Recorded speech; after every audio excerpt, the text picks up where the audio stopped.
What's up, guys? Welcome back to another episode of NASCAR Around the Track with the Riders, featuring myself, SterlingRider, and my dad, Duke Rider. Hey everybody, what's up? It's been a minute. Of course, we said we would do one after the round of 8. Well, we lied. By accident, we got busy. We were busy the week right after the round of 8, and so we never got a chance to sit down and record. But oh well, that's okay. It happens. We're here now, so we're going to catch up on that, catch up on the playoffs, and then we'll put our predictions for Championship 4 and our championship pick. Of course, we've already kind of given our championship picks, but who knows? That may have changed. Anyways, yeah.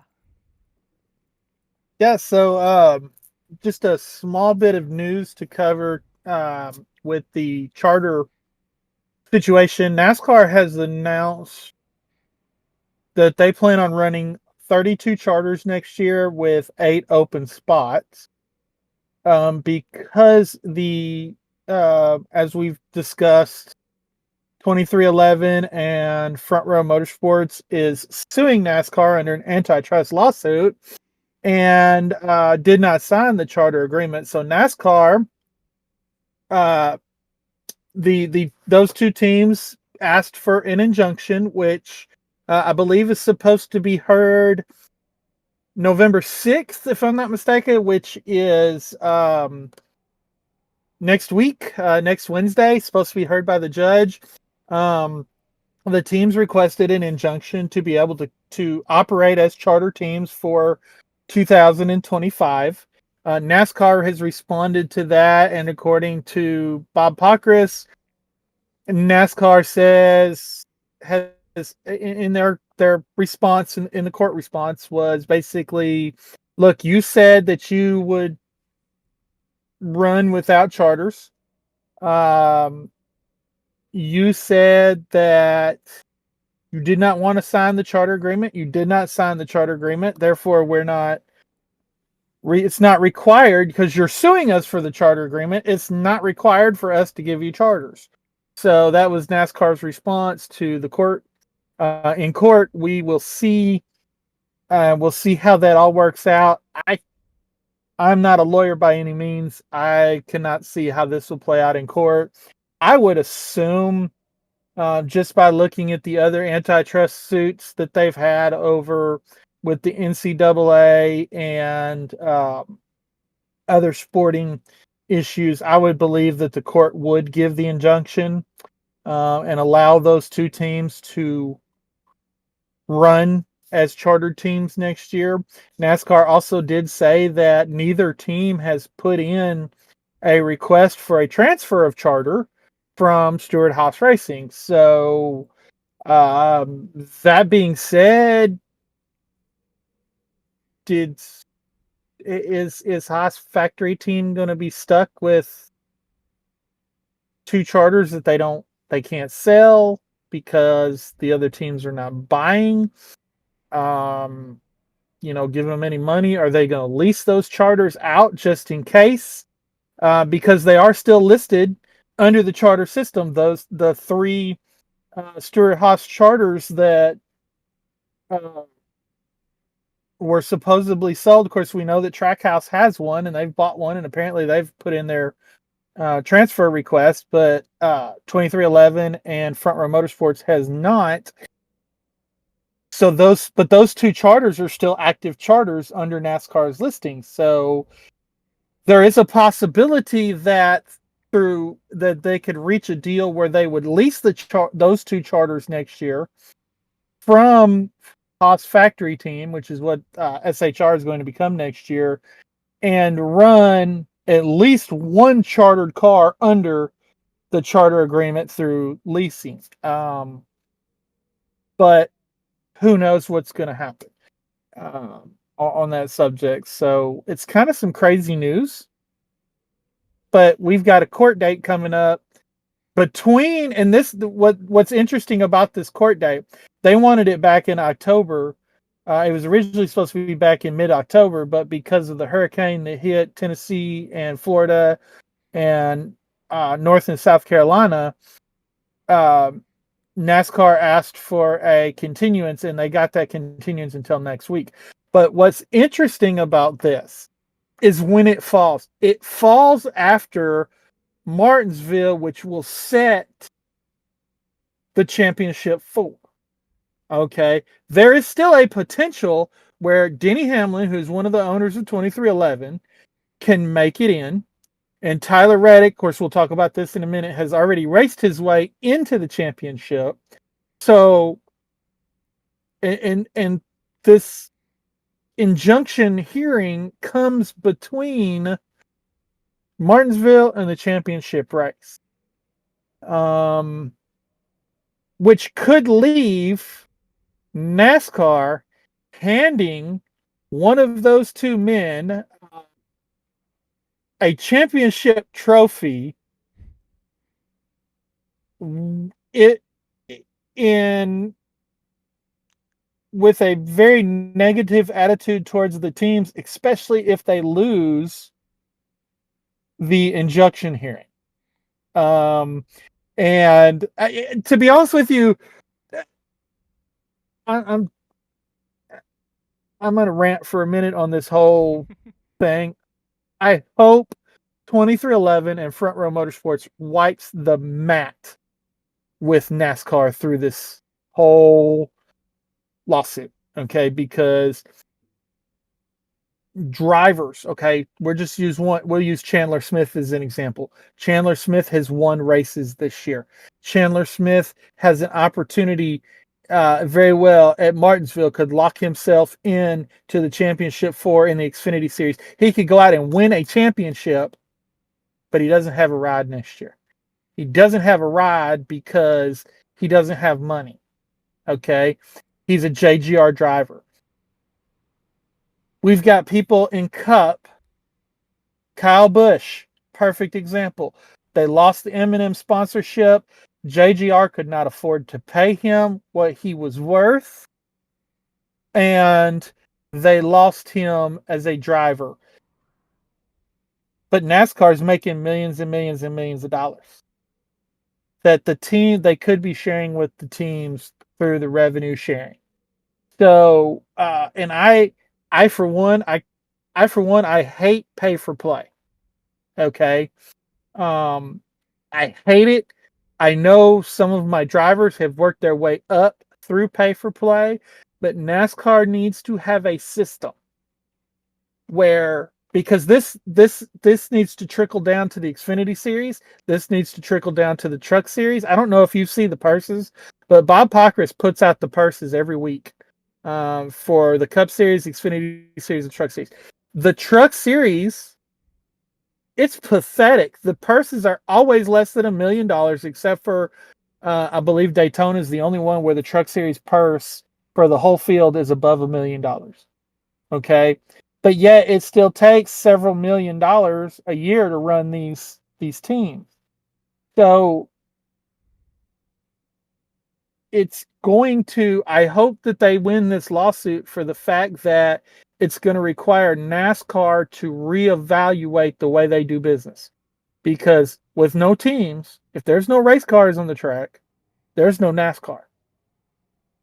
If the teams keep shutting down because of lack of sponsorship, which we have seen happen, Furniture Row won a championship.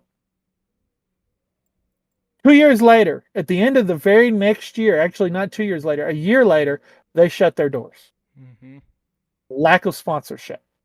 We've lost, I think they said at least a dozen teams, if not more, since the charter system was initiated at the end of 2016, of teams that have shut down due to lack of sponsorship. But NASCAR has the money to help these teams out.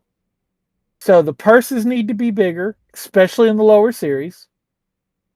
And the revenue sharing with especially the TV deals needs to be better. So I'm hoping that 2311 and Front Row just go in and completely wipe the floor with NASCAR in this lawsuit. But having said that, I think it's interesting that this injunction hearing falls before the championship race. I would agree. I didn't know that's when it was, but it makes sense. Um, the interesting thing to me is even with this lawsuit going on, NASCAR NASCAR had done a motion for 2311 and front row, and they're allowing both teams to race 2025 with their current charters. Well, that's what that's what this injunction hearing is for, because you told me about that. I could not find anything on that. So, because NASCAR does not want them to race with charters. This is the last thing that I heard. That was the last I could find on it, because you had told me that NASCAR had agreed to do that, and I looked it up, and I cannot find anything on that. So where did you find that? My source, well, it's on Instagram, but it's from Racing America, which does a lot. Of course, Racing America covers a lot more of the late models and the pro late models and a lot of the like little series. But this was 5 days ago. It's saying NASCAR has issued its rebuttal to the injunction that has been requested by 23XI and Front Row, which allows for them to run as chartered entries as the antitrust lawsuit is going. Yeah, that's what I'm talking about. NASCAR is fighting that injunction. Okay, so I guess I kind of my bad. I kind of misunderstood that. But yeah, NASCAR does not want them to run as charter teams next year, because of the lawsuit. So, and again, I hope NASCAR loses this week too. I hope those teams are able to run as chartered teams next year, because if not, we're probably going to lose Front Row Motorsports. At least I don't think we'll lose 2311, because Michael Jordan could Michael Jordan could put his face on all three cars next year and still have more money left over than he'll ever know what to do with. So I'm not worried about 2311, but I am worried about losing Front Row Motorsports, and they've been competitive, and they're, it could be, I hate to say this, it could be the Noah Gragson jinx, because, you know, Noah Gragson goes to SHR, and SHR closes, and he yeah, goes to yeah, Front Row Motorsports, and then Front Row Motorsports has to close because they weren't able to operate. Now, the owner of Front Row Motorsports, Bob Jenkins, has a lot of money, but he does not have Michael Jordan money. right. Michael Jordan will make enough in Nike money next year to pay for these three cars, and that's just the money he'll make next year. So, and that's that's. I'm worried about losing another team that's been around and has built and are still building towards being a championship contending team. Right. I would agree. As you said, front row has been. I'm looking for the right word here, but they've been phenomenal this season. A lot of front row starts with both McDowell and Gilliland right there in second. For a lot of races, for both of the not just both, but for all three of the super speedway races with Daytona and Talladega, Michael McDowell has won the pole. So that shows you that they have the speed, and they're working towards those wins and that championship contending team, as you said. So especially with Noah Gragson coming in, that's talent right there. We know that's talent. We've seen him excel very well in Xfinity, so we know he'll do well once he gets once he can get to a place that he's not passed around. Of course, as you said, he came to Stewart-Haas, and then Stewart-Haas is closing, and now he's going to front row. I think as long as front row is able to keep going, Noah and Todd will make a great team, and they will eventually, when they have the experience they need, they will be there at the end for sure. I believe that 100%. So I would absolutely hate to see Front Row have to close because of this charter agreement, because those are two young, talented drivers that are the future of this industry and the future of NASCAR, and that's what we need. Um, And especially, don't forget Zane Smith is rumored to be moving back over too. right, Back over to front. So that's three young drivers that have the talent to succeed that could be on the outside looking in because this team is forced to shut down. right.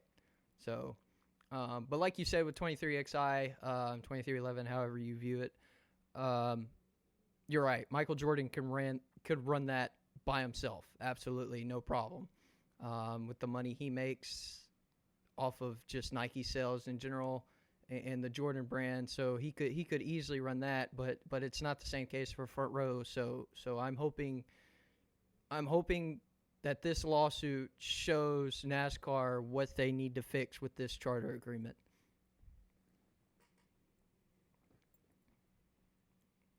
Yeah, and that's it for news outside of the racetrack. I mean, that's really all that. Not any driver stuff that we haven't already talked about. Any new driver stuff. Well, I guess there is something. I don't know if we touched on it, but rumor has it, and this is just rumor, and I say rumor because it's been talked about on social media with all the media people that cover NASCAR and then some of the podcasts. Is that Kroger is leaving JTG? I think we've mentioned this before, and going over to RFK, and it's rumored that Ryan Preece is going to land that third car, and it's going to be unchartered. RFK is going to run that team unchartered with Kroger money. So that tells you how much money Kroger is bringing in. And here's something else I thought was interesting on this Kroger note and on this whole thing. Stewart, Tony Stewart was on Happy Hour with Kevin Harvick podcast last week and did an interview, and he said back in the early and mid 2000s there were Fortune 500 companies that wanted to get on cars, but there weren't enough cars for these Fortune 500 companies to get on. Hmm. Uh, and this is not, he wasn't talking about competitive. He's like, because back then there was only 43 cars in the field. Right. Okay. But those 43 cars, most of them already had a Fortune 500 company sponsoring them for the whole year. Right. Since then, he said now they're having to compete for one race sponsors. And that's where the charter agreement should come in to help, because there are not a whole lot of sponsors out there like Kroger that will pay for a whole year for a full season sponsorship, because that's usually $20 million or more Right. per Yep. team. Mm-hmm. Um, so, and I think FedEx is one of the last holdouts, but they've scaled back over the past several years as far as full season sponsorship. So we just don't have that anymore, because sponsorship, there's so much that they can do with advertising now that they couldn't do back in the early 2000s with social media. With if you look at the NBA jerseys, they've got sponsorships on their jerseys. You look at NFL helmets, they've got sponsorships on helmets and on jerseys and all kinds of, and there's all kinds of social media that didn't exist back then. So there's so many different ways for companies to spend their marketing dollars that NASCAR and auto racing in general just isn't a top priority for a lot of companies anymore. And so kudos to Kroger and the Kroger brands that we see on JTG and we'll probably see on Ryan Preece next year. Kudos to them for their investment in the sport. Right. Absolutely. That's a lot of money for one car. For how many racers are in a season? 38. when you 38. So count the All-Star race and the Clash. yep. So 38 total. Normally 37. Because you can't always make the All Star race, due to the system it is. But still, that's a lot of race cars. That's a lot of equipment. That's the team, the driver. That's a lot. Kudos to Kroger, for wanting to support this. This is, as you said, still rumored, but we've mentioned it before. I wouldn't see why this wouldn't actually be true. I believe it. Kroger's a huge company. And with what Brad Keselowski has said about Ryan Preece, I absolutely see them as Ryan as the driver they pick for this. So yeah, I think it's a good opportunity for Ryan. Sorry about that. If there's a little, actually, when I paste it together, there will be a little jump. My recording automatically stopped for some reason. But anyways, as I was saying, I think it's a great opportunity for Ryan. I think he'll do well once he gets a little more experience underneath him. And like I said, kudos to Kroger for sponsoring this, 37, maybe 38 races for a full season for him. So, yeah. This isn't really NASCAR news, but I'm going to touch on it real quick because we have talked about her in the past. Hailie Deegan. Oh yeah, that's good point. She's going to the Indy NXT series, which is the IndyCar Development Series. I'm glad she found a spot for full racing because she'll do the full 14 races for the season. I think that's good. I think it's for her. She'll do a lot better than what Danica Patrick did. Because the way the way they report it is she's pulling a reverse Danica Patrick. Well, yeah, she is probably pulling a reverse Danica Patrick because she'll probably get a win or two, unlike Danica Patrick. Sorry, Danica. Well, Anyways, Danica did win one race. well, I'm pretty sure Deegan will do pretty good. I think this is good news. I'm glad she found somewhere to go to continue her love of racing. I'm sad to see her leave NASCAR, but I think IndyCar is the perfect place for her to go since there is nowhere to go in NASCAR at the moment. Yeah, and if you really want to hear some good information from her, from her mouth, go and check out the Kenny Conversations. You can check it out on YouTube. You can check it out on iTunes or wherever you get your podcasts from. Kenny had a Catching Up with Hailie show, I believe it was last week, and she had some very poignant comments on her time in the Xfinity series. Some very direct comments about how she was raced and the fact that she was raced because she was a female competing against guys, that she was raced very unfairly, and I agree. And and of course in IndyCar, they cannot touch without there being catastrophic consequences. I mean, if an IndyCar touches another IndyCar, there's usually catastrophe where it ends your race.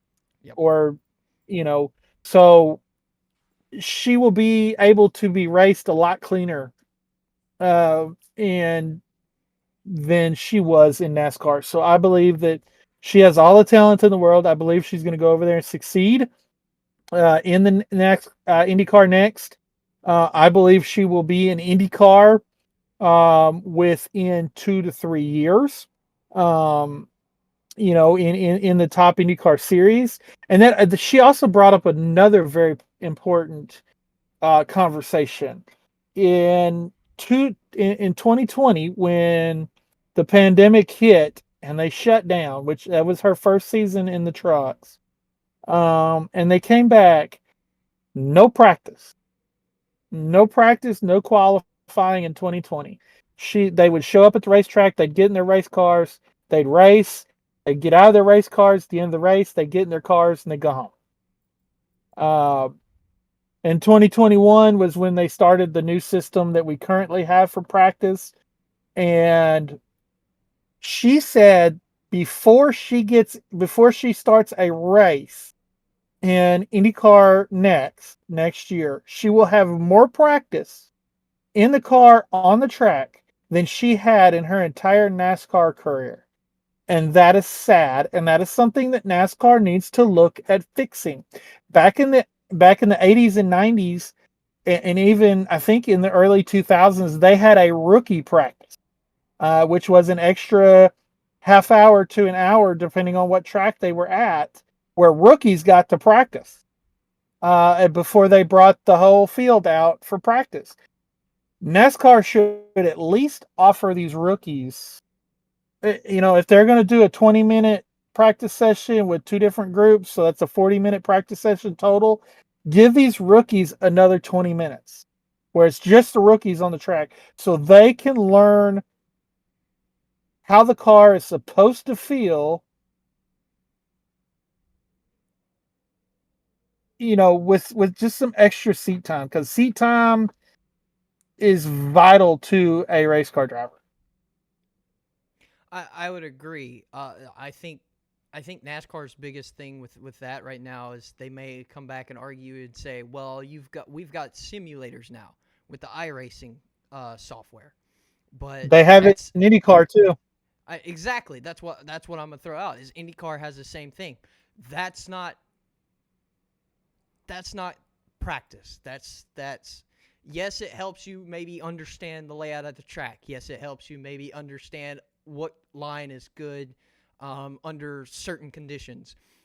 But it's not going to tell you how the actual car feels on the actual track, what every little bump, twist, turn you're going to feel is going to be like, unless you've put in thousands and thousands of dollars for one of those fancy seats that go with the whole setup. But even then, it's not the same. So I would agree. NASCAR should bring that back for rookies, and maybe not even just rookies. Maybe for the second year guys too, especially with this new car. Like, yeah, we've seen some rookies do pretty good with this next gen car, but they still need the help. They need that practice. They need the extra, laps to help them understand the car and the way everything works. So I would say it's a great idea, but who knows if NASCAR will do this or not.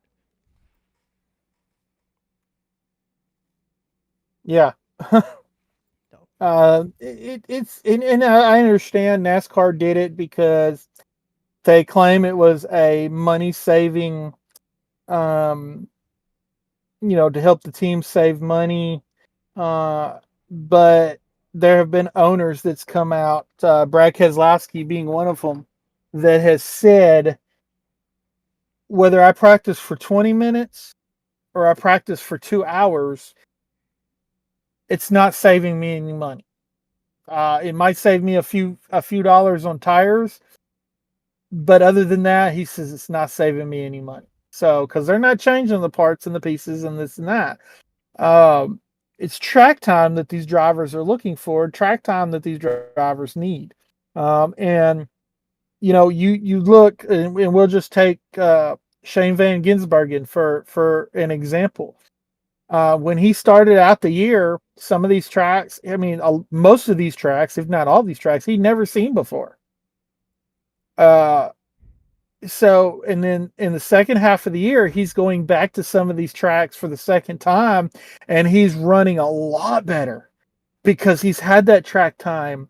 Now, granted, it was race time, but he's had that track time to be able to get accustomed to, hitting his marks and the feel of the race car and what the car is supposed to feel like. So you add some practice to that, and these rookies can get that seat time and that feel a whole lot faster and would perform a whole lot better. You can look at Carson Hocevar. Most of these tracks where he's overperformed have been tracks we've been to before, or there's been tracks that's been similar to tracks that they've been to before already this year. And the last, I mean, he has had, in my opinion, almost a playoff capable uh, the last 8 to 10 races. The way he's been running, Absolutely. so I would agree with that uh, 100%. yeah. And just imagine had he had practice back at the beginning of the year, he could have spent 3 hours on track every weekend before the race. Just imagine how much better these guys would be with that kind of practice. I mean, yeah, especially like you said, Carson Hocevar. I mean, we've seen what he can do. He was outstanding during Homestead, up front, top 10, almost all race. Like that was insane to see. And he's contending. He got up to top 5, and he was moving up. So just think if he had that extra hour or two or however, depending the track, as you said. Could he have won? I wouldn't see why he wouldn't have been able to, because he had the time, the track time, to help him maneuver better. So I would absolutely Mm-hmm. agree with that. So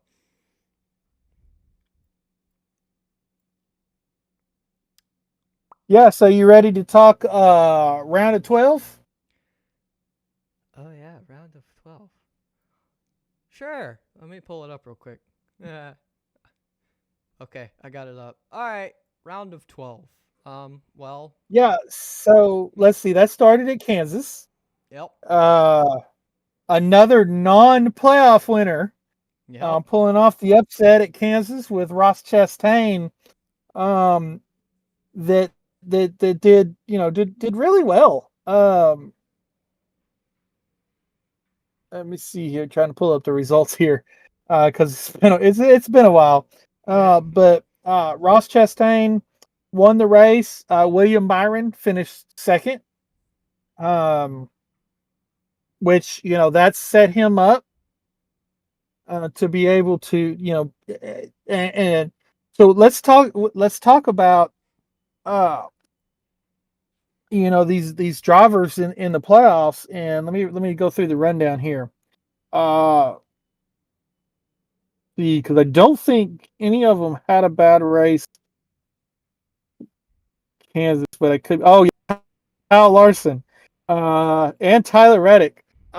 Bad, really bad races at Kansas, which Kyle Larson won Kansas in the spring Mm-hmm. by that much. I still say Chris Buescher won that race. Yeah. But Tyler Reddick has the Toyotas, the 45 team has won Kansas the last 3 fall races with 3 different drivers, and shows up and he's nowhere to be found. Nowhere to be found. And so it was odd to see that. So um and then of course Cal Larson, I forget what happened to Larson. It's been a while, but uh he had he had some issues with his car, didn't he? Where he spun out or something, or I think, yeah, uh I think he got caught up in an accident. Um, pretty. I'm trying to see if I can find it.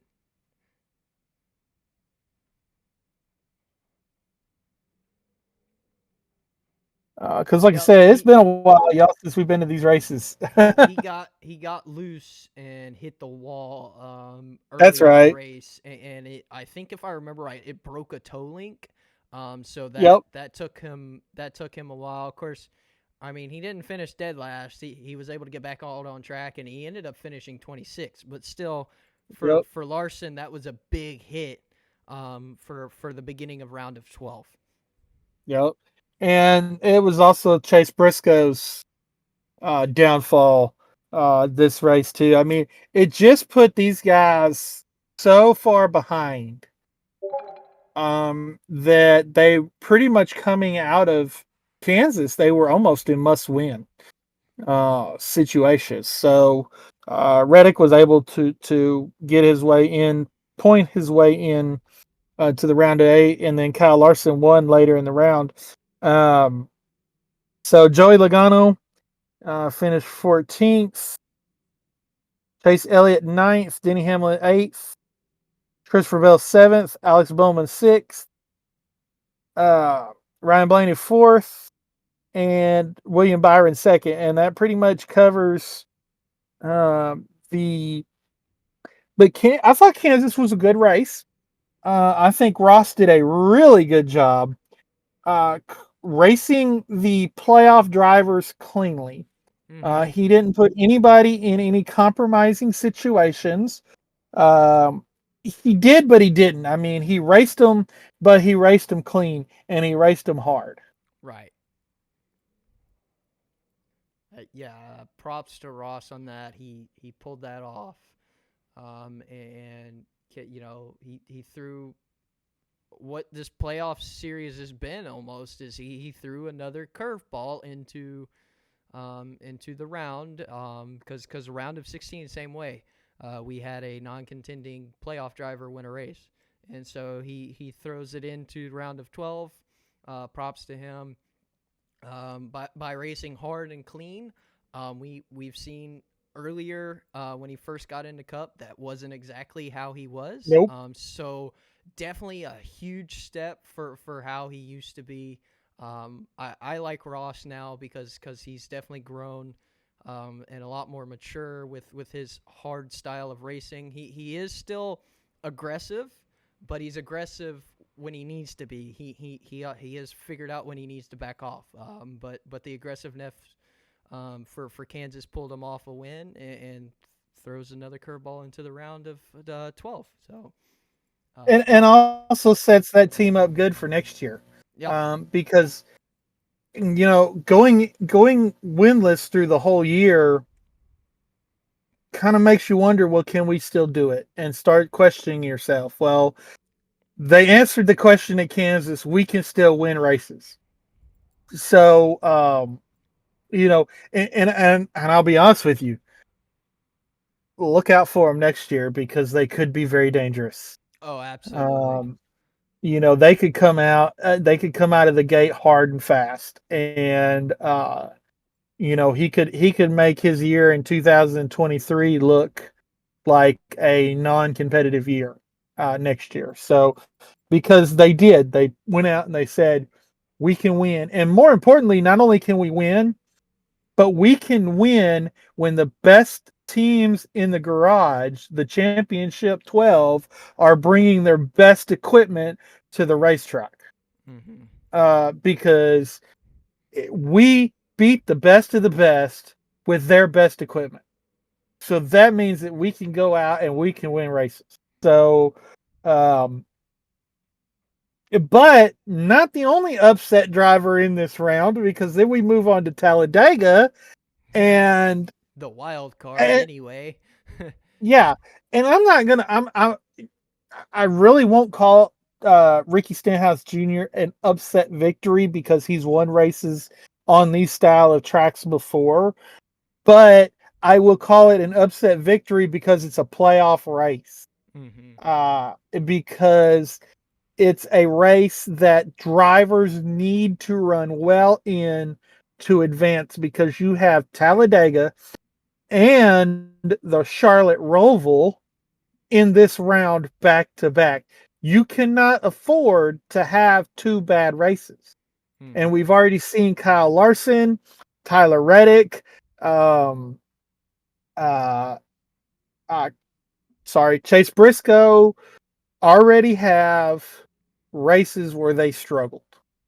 Also had races where Joey Logano didn't perform all that well at Kansas either. So you've got a lot of drivers in the playoffs that now going into Talladega, they're behind. Chase Briscoe was big time behind. Kyle Larson, big time behind. Tyler Reddick, big time behind. And you're going into Talladega. So you have to race cautiously, but you have to race aggressively. And Talladega, Daytona, these restrictor plate, super speedway races are not restrictor plate anymore, have turned into fuel mileage races. There was one point where the 30 of the best drivers in the world, 36 maybe even of the best drivers in the world, were running four wide lap after lap after lap after lap. And it was interesting to watch, but it wasn't interesting to watch because if you're third in line, I don't care what row you're in, you're not going anywhere. Right. Exactly. Um, the fuel mileage thing has definitely taken racing on these super speedways, and it's kind of made it boring. We've had some where they've been pretty good, but just the way this fuel mileage is now, everyone's so quiet until like the last couple laps of the stage or of the race even. So I wish they would do away with that, but they probably won't for a while. So Well, and the way that they could do away with that would be no stage cautions on super speedway races. Talladega, uh, Talladega, Daytona, and I'd almost even say Atlanta as well. Include that in there too.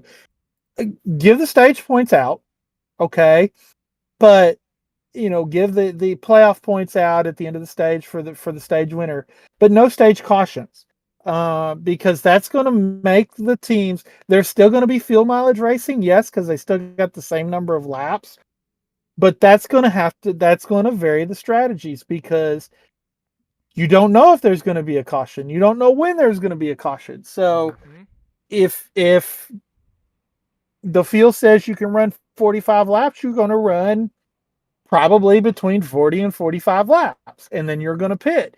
You're not waiting on a caution to come up in 60 laps. So it just makes it. I think it would make it a little more interesting to remove the stage breaks, but I'm also in favor of removing the stage breaks, period. They can yeah, give the stage points. They give the stage points like they used to, but no stage breaks. And I understand the commercials and TV and blah blah blah, but hey, NASCAR or not NASCAR, but NBC addressed that. At Atlanta, they ran side by side commercials. You saw every green flag lap live. yep, At Talladega, they did the same thing. You saw every green flag lap live. yep. So if there's no accidents in the race, I don't care. The side by side commercials work just fine for me. Yep, I would agree. I would agree. So, So anyway, let's see. We had Ricky Stenhouse won. Brad Keselowski finished second, who was already out of the playoffs at the time. William Byron third. Kyle Larson fourth. Eric Jones fifth. Christopher Bell sixth. Justin Haley 7th, Austin Dillon 8th, Bubba Wallace 9th, Denny Hamlin 10th, Martin Truex 11th. Continuing on with the playoff drivers, then you jump down to Alex Bowman in 16th, Tyler Reddick in 20th, Chase Elliott 29th, Chase Briscoe 30th, Austin Cindric 32nd, Joey Logano 33rd, and Ryan Blaney 39th. So you had several playoff drivers did not have a good Talladega at all. And some of those drivers were already in a hole. yep, So this just dug them deeper into a hole. So, but Talladega to me was a better race than Kansas. But man, the biggest wreck in NASCAR, the second biggest wreck in NASCAR history, with 28 cars involved in a wreck. And I believe the biggest wreck, of course, this was back when they had like 60 cars starting a race, was like 35 cars or something like that. But imagine if we had a 35 car wreck now, there would be maybe 3 drivers left on the track. Yeah. Yeah. Exactly. Huge, huge wreck. Austin Cindric going for the lead, and the 22 hits the 6, who hits the 2, who causes absolute chaos. Yep. And man, that was but here's the good news on that. Even in that wreck, no cars went upside down, which has been a big issue this year. Yep. Absolutely. Uh, Now, was that the last flip we'll see for the year? Nope. We got another No. one to talk about in a Yeah. couple races, but that's beside the point. Nobody in 28 cars pile up and nobody flips over. So that is a win for NASCAR. Absolutely. And I thought it was interesting. Some of the drivers got out of the cars, and they came out of the infield care center, and they were interviewed, and they're like, I don't know what happened. I didn't see it. I don't know what happened. I'm looking straight up. The next thing I know, I'm spinning. Yep. And but another interesting thing that comes out of this race, and we talk about NASCAR and NASCAR officiating, was when you look at Ricky Stenhouse's car, half of the driver's side door is missing, and all of that's behind that sheet metal is foam that's required to be there, that's not there. NASCAR missed it. They totally missed it. Huh. Hmm. I didn't even notice that. I would completely. I'm gonna have to go back and look at that. I would have missed that if you hadn't said something.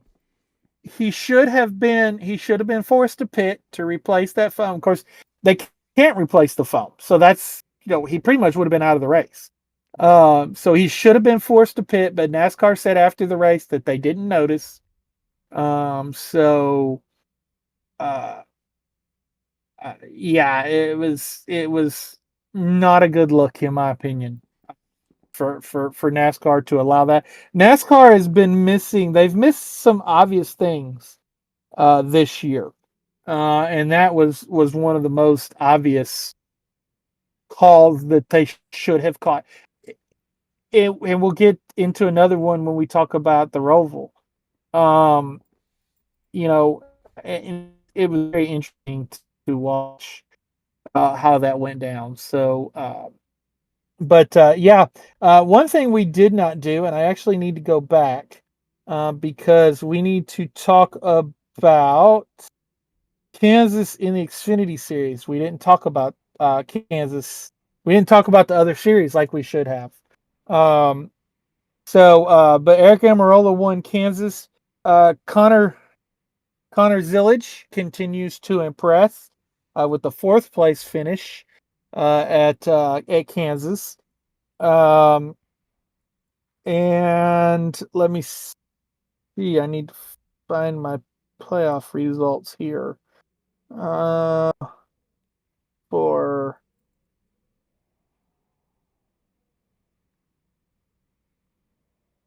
I'm using an app that I'm not used to using, so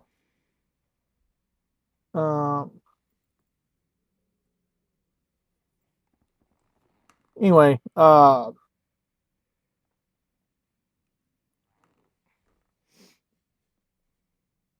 but that was let's see, Kansas. There we go. All right, I'm gonna have to pull it up on my phone. Sorry, y'all. I should have been more prepared for.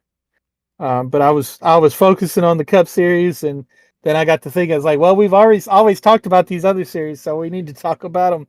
We need to talk about them now. But that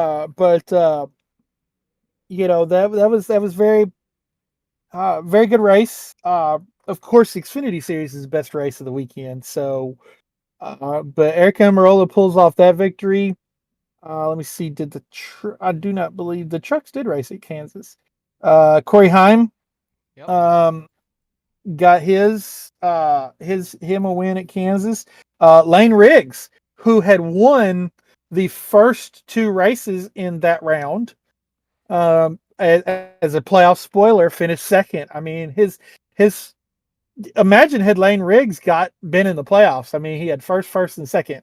Yep. He would have built up um, a pretty good run going up into that. So, and then to Talladega, man, I tell you, Talladega truck race was impressive to me. Grant Enfinger comes out with his team. This team's never won a race. And they made the playoffs on points. And he goes out and he wins, basically dominated Talladega. Just shows you how good of a talent Grant Enfinger is, and he deserves a ride. And I don't care what series he's in. He deserves a ride in whatever series he's in. He deserves a ride that's competitive. And he's taken this number 9 team and made them competitive. Yeah, I would agree with that. I've met Grant before. I met him at the Snowball Derby.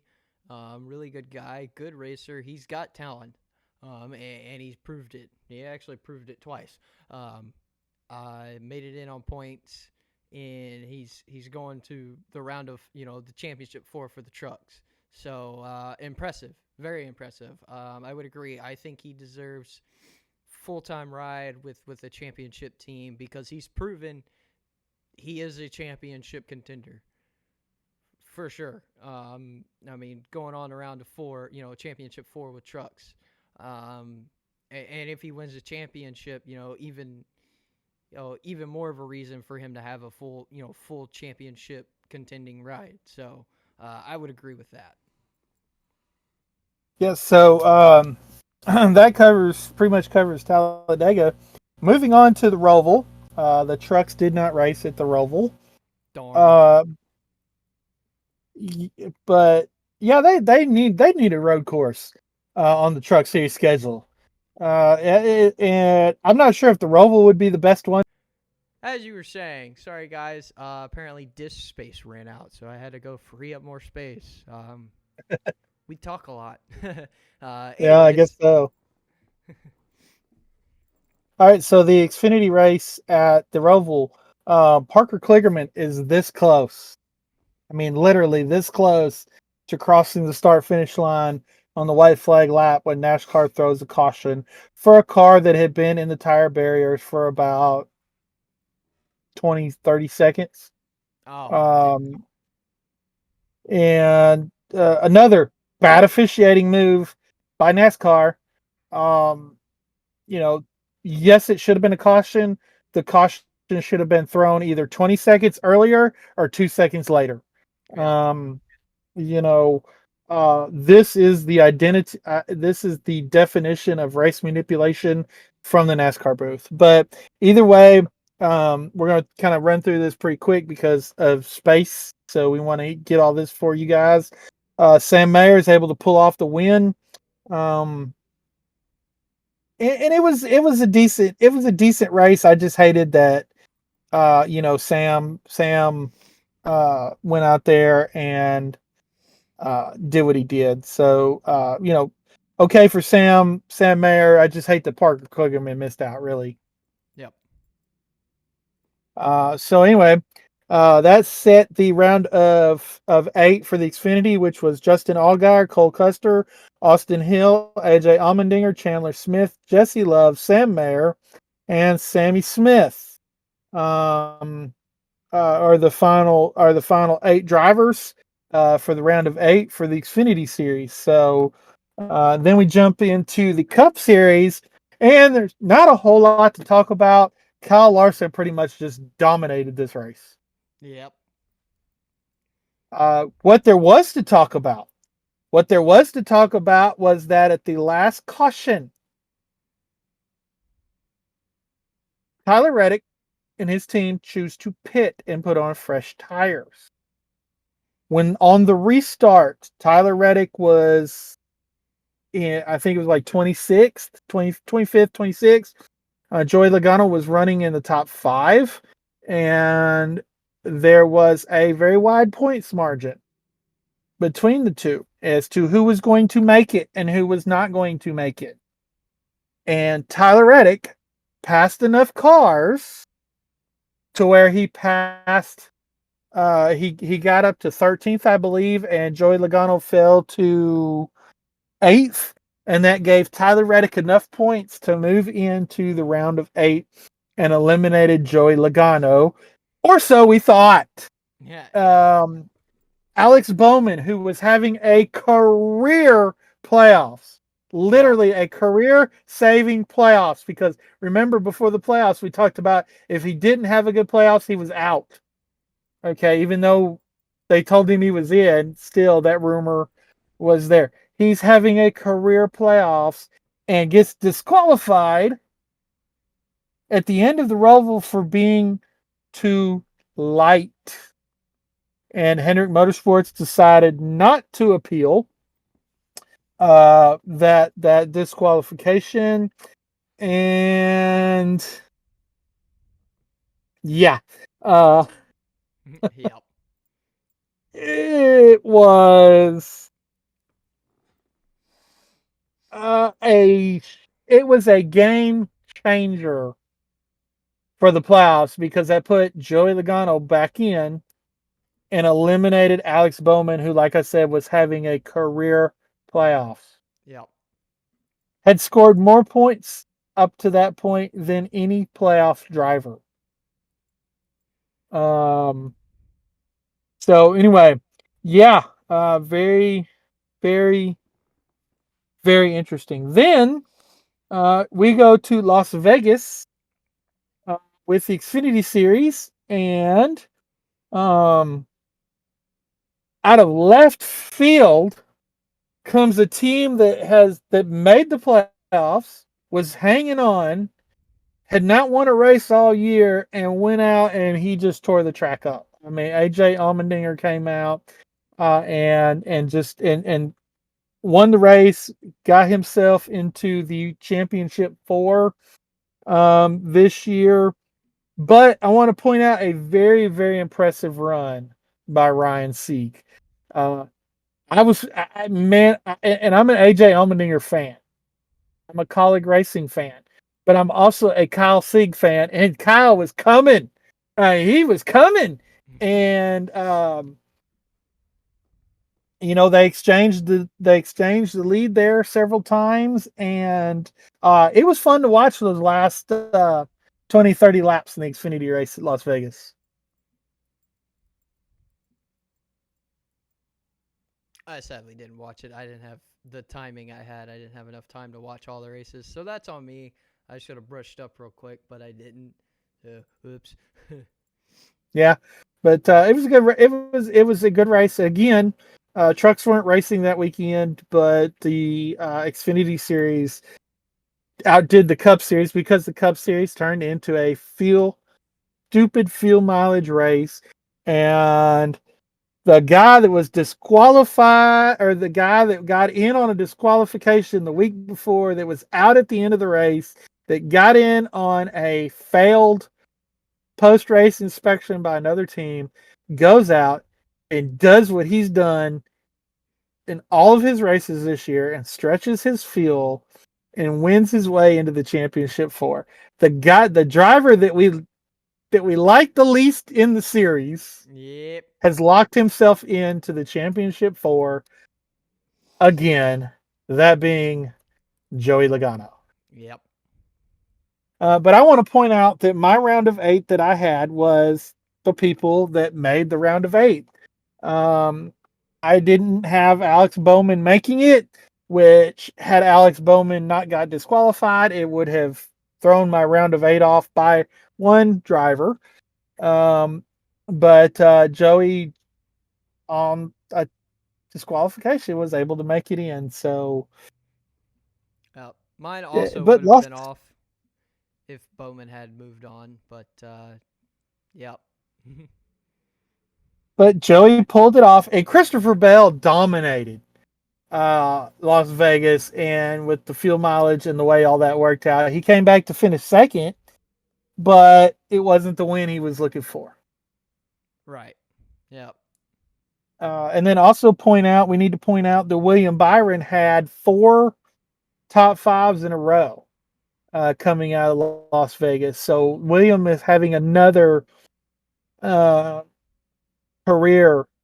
He's having a career playoffs. I know he made the championship 4 last year, but he's hanging in there pretty well this year. So, but yeah, I guess we need to go over who was eliminated. Um well, I guess we don't need to go over that. Everybody knows who was eliminated. But then we move to Homestead. Like I said, we're going to run through these pretty quick, guys, because of memory. And Grant Enfinger in the Truck Series Yep. goes out, does it again. Yep. And relocks himself into the championship four. Already locked in. So, Yep. but good race. I was impressed with that race. And so, going into Martinsville, Grant Enfinger's locked himself in. Corey Heim is plus 49. Christian Eckes is plus 38, and Ty Majeski is plus 22. Raja Caruth is in 5th, minus 22. Taylor Gray is minus 24. Tyler Ankrum minus 41. Nick Sanchez minus 43. Raja and Taylor Gray can point their way in if they dominate the race. Yeah. Hello again. Sorry. Shouldn't run out of any storage space now. I had to do some rethinking and removing, and yeah, it took a minute. Anyways, what was it? I don't even remember. I know we were talking about. We were talking about the truck Ah, race at Homestead. right. Uh, Infinger with relocking. Yep, and talking about the 4 drivers, Raja Caruth, Taylor Gray, Tyler Ankrum, Nick Sanchez being so far out that Raja and Taylor Gray could work their way in, but they would have to have perfect races at Martinsville pretty much to do it. So I like the ones that are in above right now with Grant. Of course, Grant Enfinger is locked in. Corey Heim at plus 49. I mean, he's just going to have a total disaster at Martinsville to be out. Same thing with Christian Eckes at plus 38. Just both of those drivers will have to have a total disaster to not uh, go on to the championship four. So Ty Majeski's the only one that could possibly be outpointed here. So even if Raja Taylor, Tyler Ankrum, or Nick Sanchez is able to win Martinsville, I think that Eckes and Heim are pretty solid. I think that Tom Majeski's the one that's going to be outside looking in. And I'll be honest with you, Raja is a rookie this year. Nick Sanchez is a rookie this year. Taylor Gray has already announced he's moving to the 54 car for Gibbs and Xfinity. Tyler Ankrum has not. I would assume he's probably going to stay at the 18 team. Raja has not made any announcements. Nick Sanchez has been announced to go to the 48 car in Xfinity, replacing Parker Kligerman. So, they've already got their ride solidified. Raja is under Hendrick Motorsports contract, so they want to win a championship. I mean, especially if they're going to be moving on, they want to win a championship. So they have something to race for at Martinsville. So Martinsville is going to be a race for sure in the Truck Series. So yeah. Yeah, I agree. Raja and Taylor, I mean, they'll have to if they can't win, they'll have to be almost perfect for the whole race.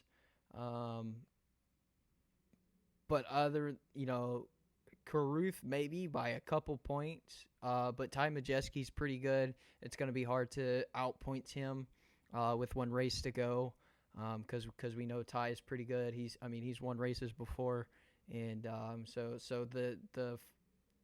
the Grant Enfinger locked in, but Heim, Eckes, and Majeski. I see them being the other three that goes to the championship for.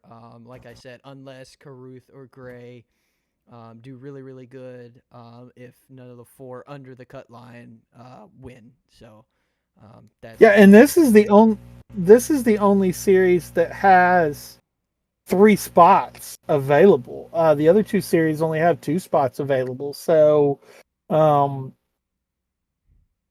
at this point, we're guaranteed that 2 of them are going to get on points. right. So, it's going to be. I think it's going to be fun to watch. I agree with you that the championship, the ones that are above the cut line right now, will be the championship 4. So, out of that, who's your champion in the truck series? Who do you think is going to be your? Well, my champion, I'm gonna have to go with Corey Heim. He's phenomenal. He took off at the beginning of the season, multiple wins, multiple back-to-back wins. So I see Heim being the one to go out at Phoenix and say this is mine. Just with the way he has ran this whole season. And was in contention last year until he got Hosevard. Yeah, exactly. My heart wants me to go with Christian Eckes. But I'll be honest with you, you cannot, with what Grant Enfinger has showed us the past couple of weeks, you cannot count him out of contention. But as much as my heart wants to go with Enfinger or Eckes, I'm going to have to agree with you on Corey Heim. And that's another driver that has not made an announcement for next year. Rumored to be maybe in the Sam Hunt, when the Sam Hunt car is full-time next year, may return to trucks next year. We've not had an announcement on Corey Heim. So who knows what's going to happen. So I think going out winning the Truck Series championship might help move that along. So I'm gonna have to agree with you. It hurts me to agree with you because I want Eckes to win it, but I will agree with you on that one. All right. Well. So moving to the Xfinity Series, and man, what a dominant race on a mile and a half by Austin Hill. He goes out, he wins stage 1, he wins stage 2, and then wins the race and marks his spot in the championship 4. So locks himself in. Impressive. Yep, I would agree. Like I said, I sadly haven't brushed up on the races, but I did see Austin Hill winning, both stages in the race, which is impressive for Homestead. So props to him for pulling that off. That locks him in, and at this point, it's a good thing. And it's 2 drivers that you wouldn't, with AJ Allmendinger winning Vegas, first win of the year, and then Austin Hill winning on a mile and a half, which his forte is the super speedways. Yep. But him going out and winning at the mile and a half and locking himself in, 2 drivers that you thought would have had to point their way into the championship 4 have raced their way into the championship 4. Which is it's great to see, to be honest with you. But then you've got Justin Allgaier at plus 35, Cole Custer at plus 28, Chandler Smith at minus 28, Jesse Liv minus 35, Sam Mayer minus 47, and Sammy Smith minus 95. Sammy had a very bad race at Homestead, so that's why he's so far. He is, and I'm going to look at the Xfinity series, and you got Justin Allgaier and you've got Cole Custer, and going into Martinsville above by that many points, you're going to have to win.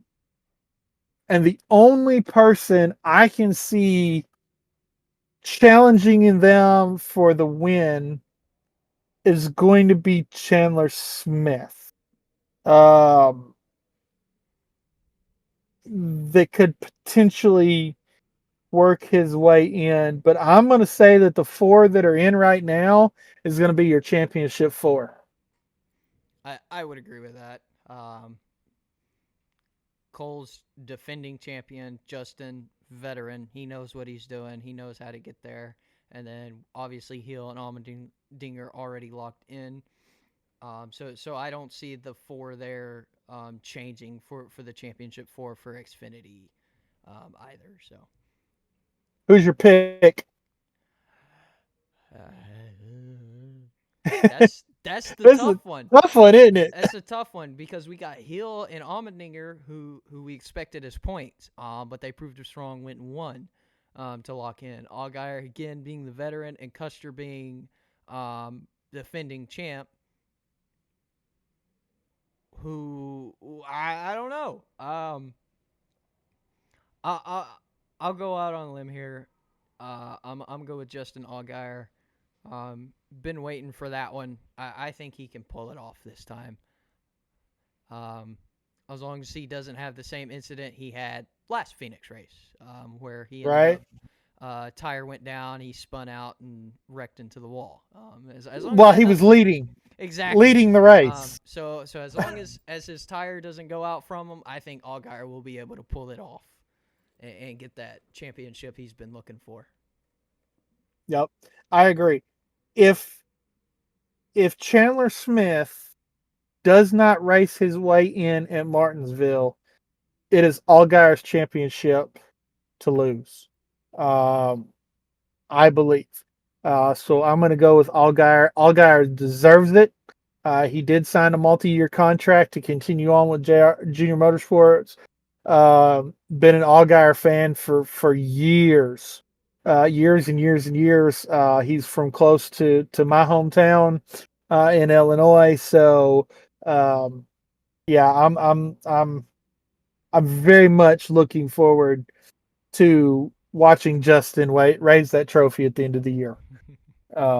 So yeah, absolutely my call. I agree 100%. So moving to Cup, man, and I'm going to say in all three races this weekend, in the Truck Series, in the Xfinity Series, and especially in the Cup Series, all three races proved why Phoenix has no business being the championship race. The championship race should be Homestead. Of course, I'm in favor of the full season points championship. But if we're going to have the playoffs, Homestead needs to be the championship race. They proved it this weekend with all three races. Now, the facilities at Homestead are outdated. Oy. That is why they lost the championship race. That is why they got pulled out of the playoffs for next year. And listening to Door Bumper Clear today, they were talking about this with them being early in the spring next year. It gives them an opportunity to go in and update the suites, update the stands, update the Wi-Fi and all the things that they need to update. It gives them a year and a half to do that. And it's believed that in 2026, the championship races will return to Homestead. So Yes. if that is true, if that is the case, yay. Yeah, I would agree with that. Absolutely.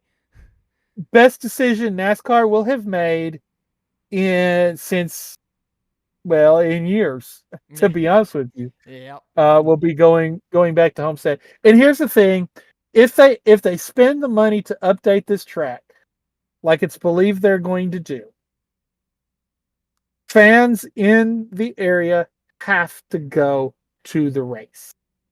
Um, they were talking about how the decline of attendance has happened over the years. That's why they lost, with the outdated facilities and the poor attendance is why they lost the race.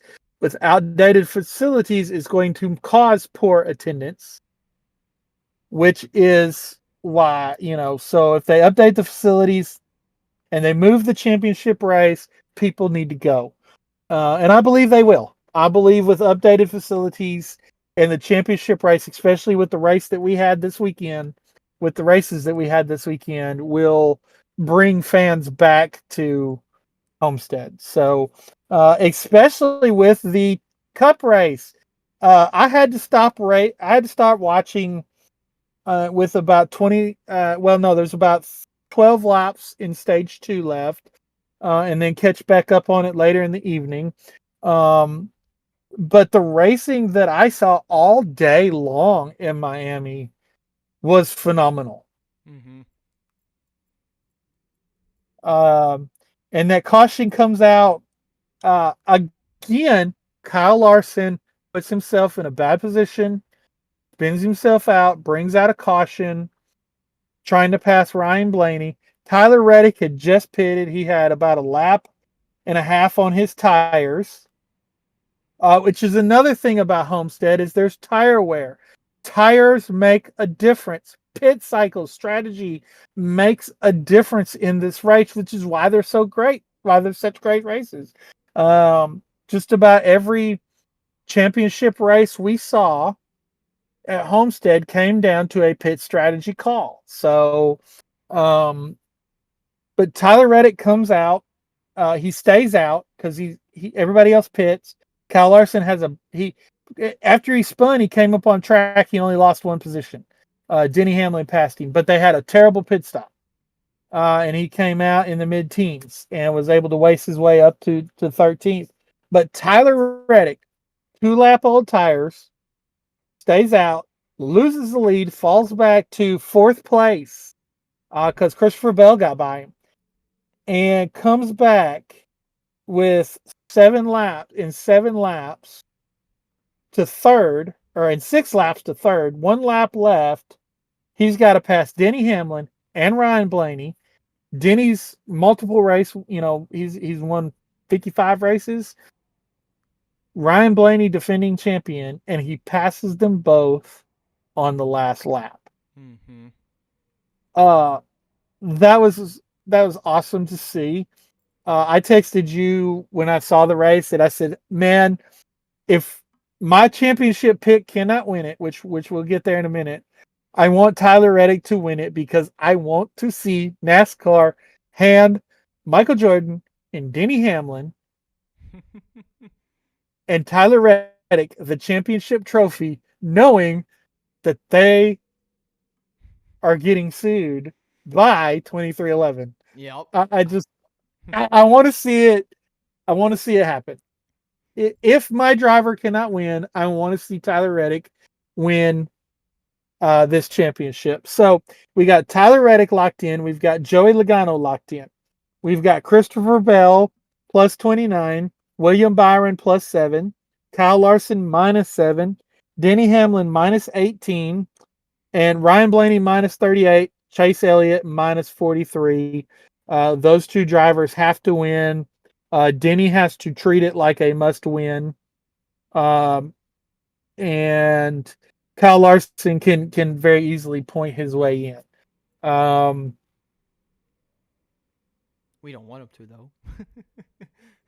Who do you? I think Christopher Bell, unless he falls apart like he did in the spring, because he scored 2 points at Martinsville in the spring. So unless Christopher Bell falls apart, I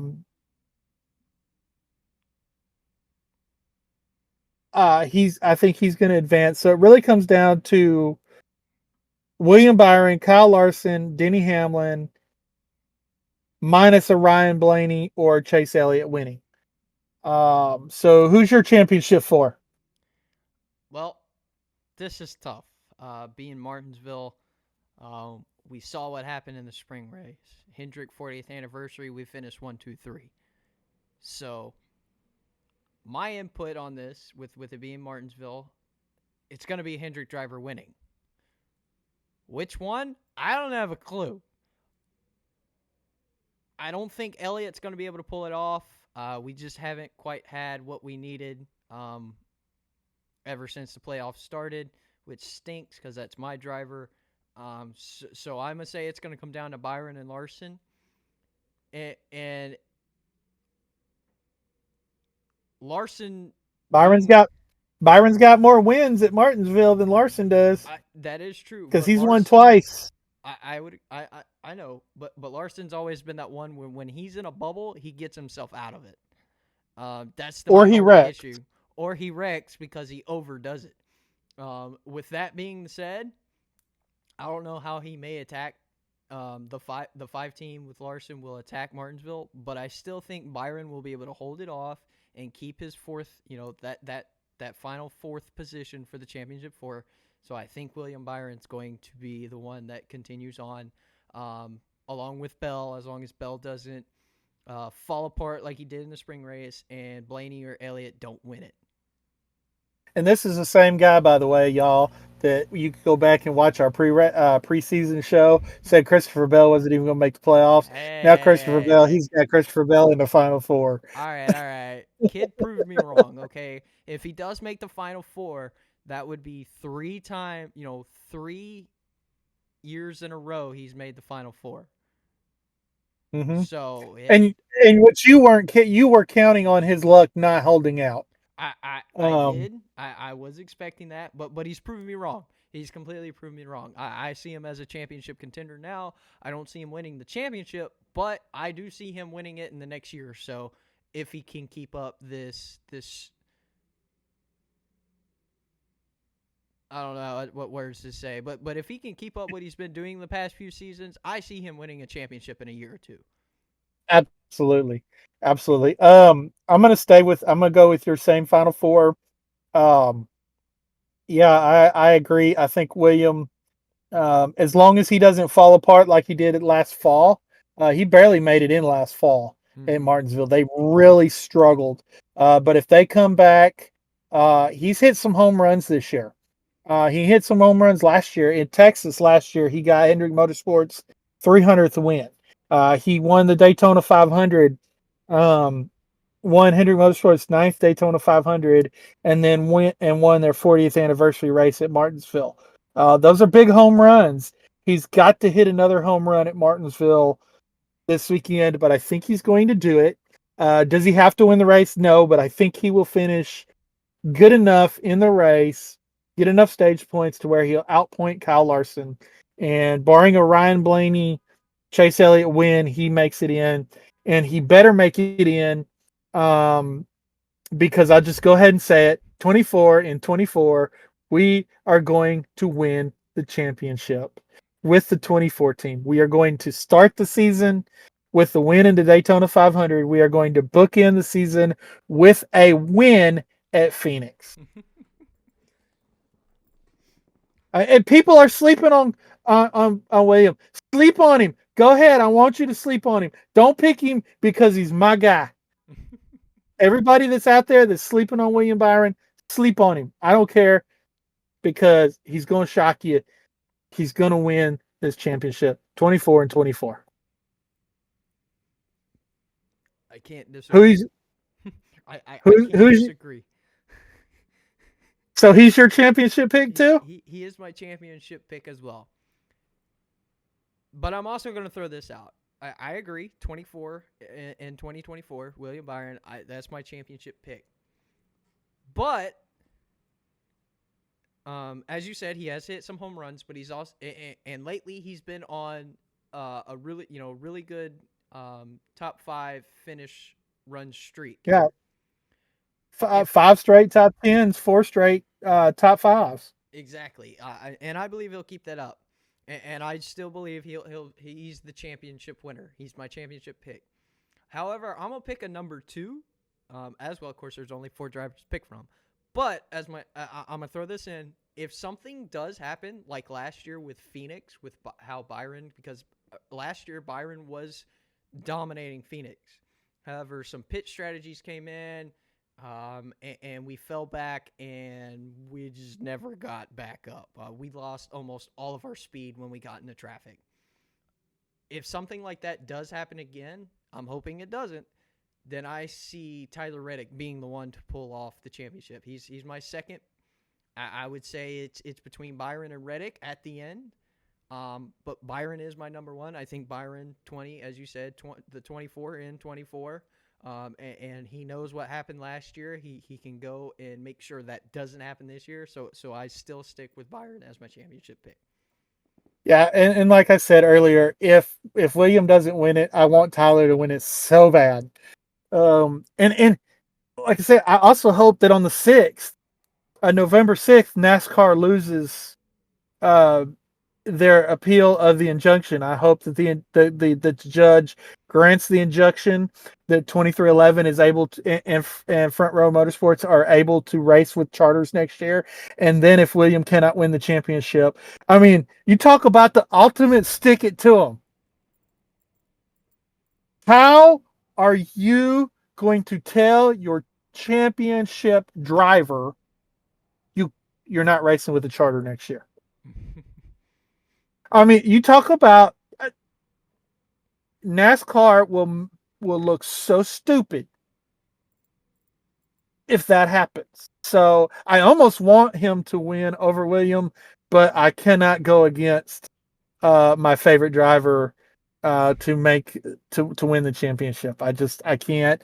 The numbers do not speak in his favor, but numbers last year did not speak in Ryan Blaney's favor. The numbers the year before did not speak in Joey Logano's favor.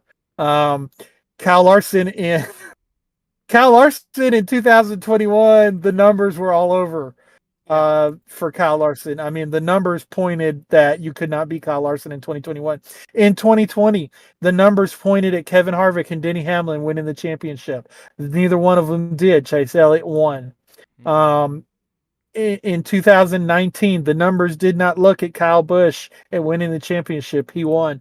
In 2018, Joey Logano, the numbers did not look for Joey Logano. Joey Logano won.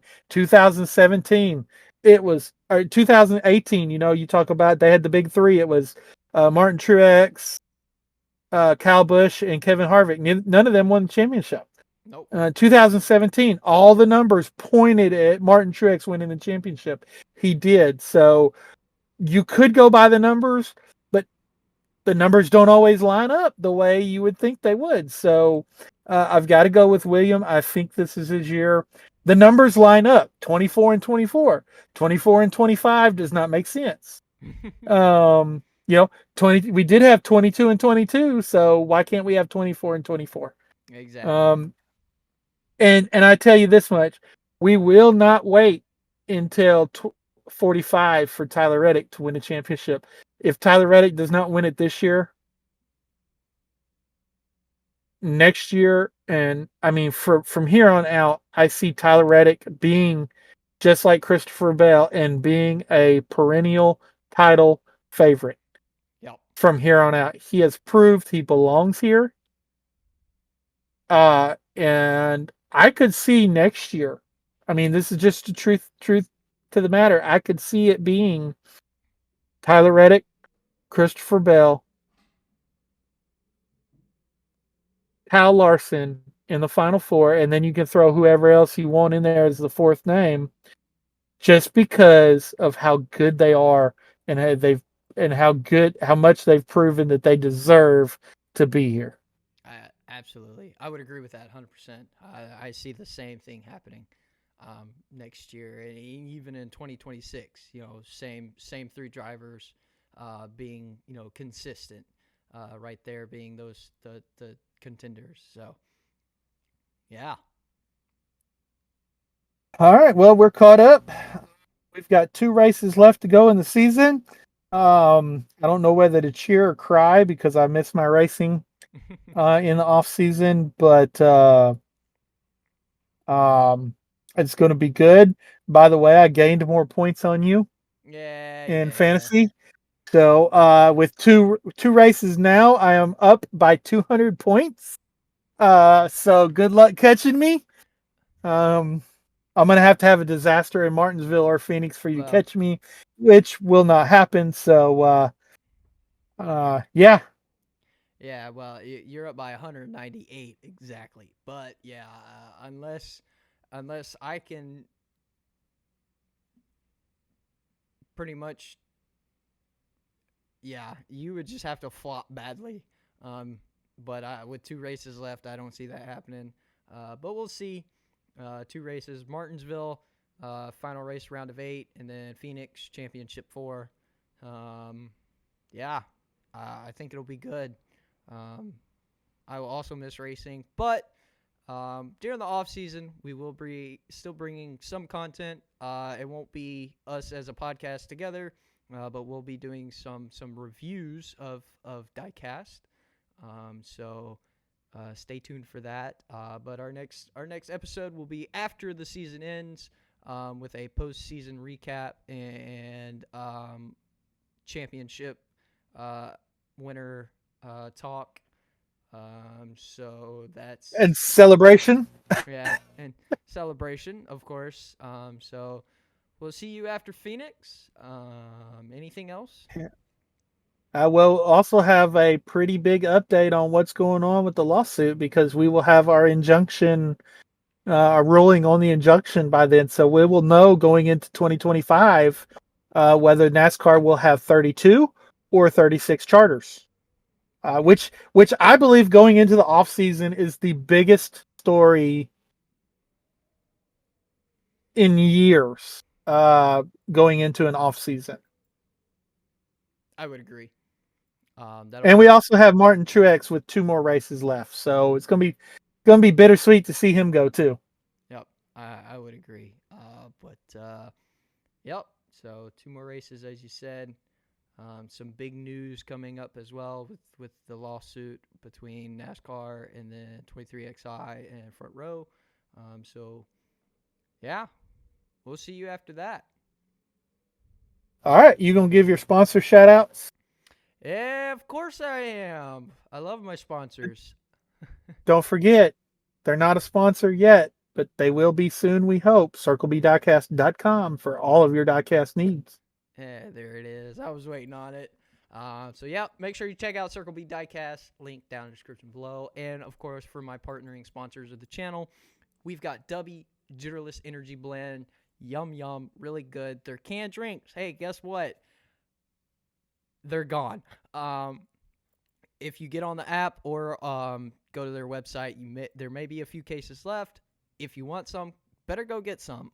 Sadly, discount code does not count towards those. But the rumor has it that they're working on some newer flavors for their canned products to introduce. So check out Dubby. Use code SterlingRider for 20% off at checkout. Trust me, you'll love it. It's great. Also, make sure to check out their hydration mix, which is really good to keep you hydrated. And, of course, their energy blend, which is healthy energy. Yeah. Also, you got Rankest Rope Ranch wear, Western and rodeo style attire. They just released their fall/winter drop, long sleeves and hoodies. They've also, for you ladies, they also just released some Western flare leggings. So go check them out. Use code SilverDuke01 for 15% off and rock the Rankest. And then, of course, we've got Undrdog Athletix, UDX, Christian athletic brand, showing off your faith and belief in Jesus Christ and playing the sport that you love in the glory for him. So check them out as well. SterlingRider01 for 15% off at checkout for UDX as well. All the links in the description below, along with a lot of podcasts, a lot of people on Twitter, how we get our news, and updates on things. So make sure you check them out as well. All in the links down below. Any final words? All right, thank y'all for watching or listening, whichever you do. I'm pretty sure nobody sits here and watches this. They probably just listen to. We need to figure out how to get this in a podcast form for next season, and that way we can do the YouTube as well as put it on podcast. So we'll do some research and work on getting there for next season. But we will see you all in a couple of weeks when we have crowned a NASCAR Cup Series, Xfinity Series, and Truck Series champion. And figured out the charter lawsuit. So, yep. I do apologize for the technical difficulties. That's on me. Shouldn't have that problem anymore after this, unless the software or my Wi-Fi decides to go. But I do apologize for that. Hopefully that doesn't happen anymore. So with that being said, we'll see you guys in a few weeks to crown the champions of the series. And yeah, we'll wrap up the season then. So I don't know. Yeah, with further ado, take care. Peace out. Right on. God bless.